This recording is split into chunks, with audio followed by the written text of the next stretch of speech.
പോലീസിനെതിരെ രൂക്ഷ വിമർശനവുമായി കെ.പി.സി.സി വക്താവ് സന്ദീപ് വാര്യർ.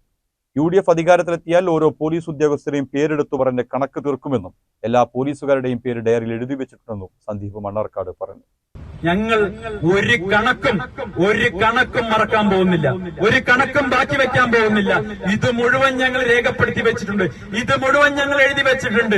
കോൺഗ്രസിന്റെ പ്രവർത്തകർക്ക് നേരെ, KSUക്കാർക്ക് നേരെ, യൂത്ത് കോൺഗ്രസുകാർക്ക് നേരെ ഇതുപോലെയുള്ള ആക്രമണം കാണിച്ച ഓരോ പോലീസുകാരന്റെ പേരും ഞങ്ങളൊരു ഡയറി എടുത്ത് എഴുതി വെച്ചിട്ടുണ്ട് എന്നുള്ള കാര്യം പോലീസുകാരെ ഉറപ്പിക്കാൻ ആഗ്രഹിക്കുക. നിന്നെയൊക്കെ 6 മാസം കഴിഞ്ഞാൽ എവിടെ ഇരുത്തണം എന്നുള്ള കാര്യം ഞങ്ങൾ തീരുമാനിക്കാൻ പോവുക. ഒരു സംശയവും വേണ്ട. പിണറായി വിജയന്റെ ഈ അനുഗ്രഹവും പിണറായി വിജയന്റെ ഈ സംരക്ഷണവും ഒക്കെ തീരാൻ വേണ്ടി പോവുകയാണെന്ന കാര്യം പോലീസ് മനസ്സിലാക്കിയാൽ മതി.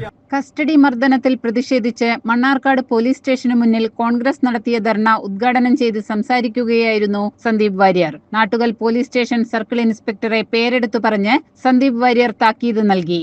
ഞാൻ പറയാൻ ആഗ്രഹിക്കുന്നത്, പോലീസിനോട് പറയാൻ ആഗ്രഹിക്കുന്നത്, നിങ്ങളുടെ ഈ അഹങ്കാരവും നിങ്ങളുടെ ഈ ധാർഷ്ട്യവും നിങ്ങളുടെ ഈ എക്സ്ട്രാ ജുഡീഷ്യൽ എക്സസീവായിട്ടുള്ള അധികാരങ്ങൾ ഉപയോഗിക്കുന്നതും ഒക്കെ നിങ്ങൾക്ക് യൂത്ത് കോൺഗ്രസിന്റെയും KSUവിന്റെയും ഒക്കെ പ്രവർത്തകർക്ക് നേരെ നിങ്ങൾ കാണിക്കുന്ന ഈ അക്രമോത്സുകതയുണ്ടല്ലോ, ഈ അഹങ്കാരമുണ്ടല്ലോ, ഈ അധികാര പ്രമത്തതയുണ്ടല്ലോ, ഇതിനൊക്കെ ആയുസ് എന്ന് പറയുന്നത് ഇനി കേവലം 6 മാസക്കാലം കൂടി മാത്രമാണെന്ന് കേരളത്തിലെ പോലീസിനെ ഓർമ്മിക്കാൻ ആഗ്രഹിക്കുക.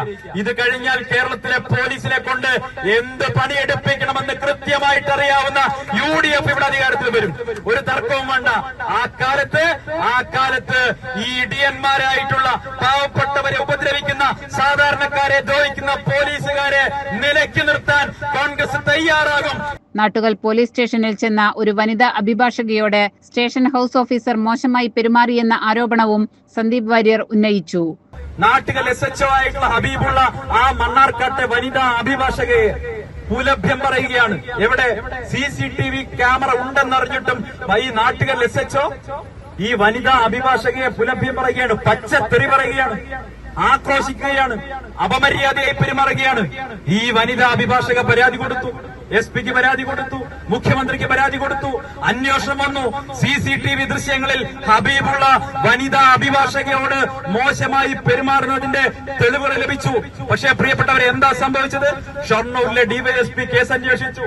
ഷൊർണൂരിലെ DYSP പറഞ്ഞു, അവൻ ചെയ്തത് അക്രമമാണെങ്കിലും, അവൻ ചെയ്തത് തെറ്റാണെങ്കിലും സബോർഡിനേറ്റ് ആയിപ്പോയില്ലേ, അവന്റെ കരിയർ രക്ഷിക്കേണ്ട ബാധ്യത നമുക്കില്ലേ എന്ന് പറഞ്ഞുകൊണ്ട് പോലീസ് ഈ ഹബീബുള്ളയെ രക്ഷിക്കുന്ന റിപ്പോർട്ട് എഴുതി കൊടുത്തു. ഇതാ സംഭവിച്ചത്.